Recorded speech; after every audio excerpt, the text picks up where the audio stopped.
ser meu avalista. Procurei Brasil inteiro, fui seguindo a sua pista. Fui ao Rio Grande do Sul, Porto Alegre visitei. Eu tomei um chimarrão e o Raul não avistei. Me disseram que o Raul foi pra Santa Catarina. Eu cheguei em Florianópolis, surfei na Joaquina. Visual era bonito, mas Raul já se escapou. Foi então ao Paraná, Curitiba me encantou.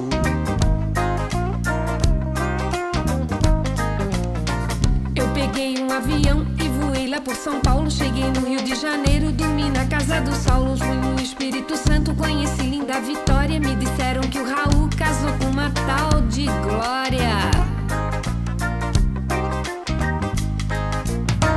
Fui até a biblioteca e eu queria pesquisar dos estados capitais onde poderia estar. A do Acre é Rio Branco, Alagoas, Maceió. Amapá é Macapá, a cabeça deu um nó.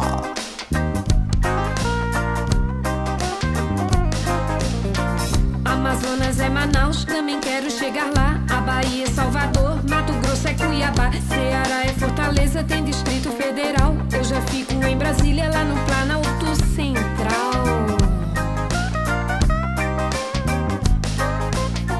Pernambuco é Recife, nunca recebeu Raul. Vou então para Sergipe visitar Aracaju. Em Rondônia é Porto Velho, em Roraima Boa Vista. O Brasil é tão gigante, já perdi até a pista.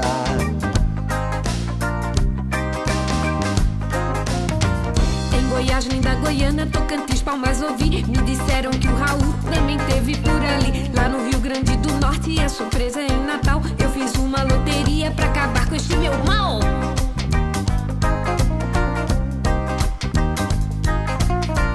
Piauí é Teresina, na igreja o sino entoa. Viajei pra Paraíba, visitei João Pessoa. Se para chegar a Belém, beber água numa fonte. Fui para Minas Gerais, conheci Belo Horizonte.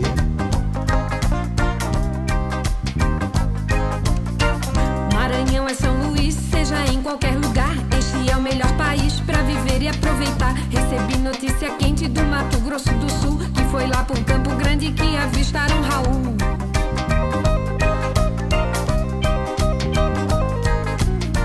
Ontem na rodoviária grande susto aconteceu. Dei de cara com Raul, que ao me ver enlouqueceu.